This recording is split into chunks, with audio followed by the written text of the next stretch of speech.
As we come to the conclusion of James Martin's book, Come Forth, we find these paragraphs.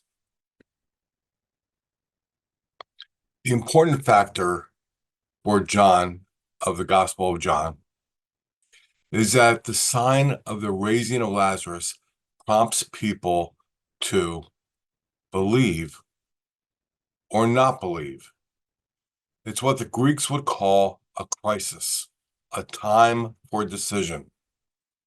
The word crisis comes from krinin, meaning to decide. For all those who saw it, Lazarus' raising would have forced the question, do I believe in Jesus or not?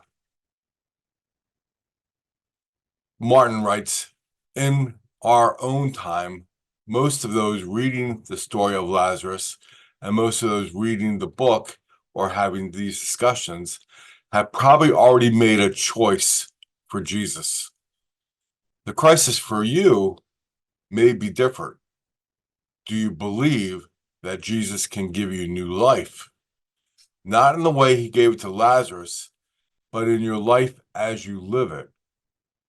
The final act in the story of Lazarus is not about death, but about life. And moving toward life is more than simply letting something die in the tomb, or even die to self, because neither are things that we do. Rather, God invites us to let go in order that we may receive new life. For every death to self, there is a rising, and we have to let go. But the real work, the raising, is done by God. It's also important to remember the cost to Jesus of doing this. As Brendan Byrne points out, Jesus put his own life at risk by leaving a region of safety across the Jordan to travel to Judea to raise Lazarus, which reveals something important for all of us.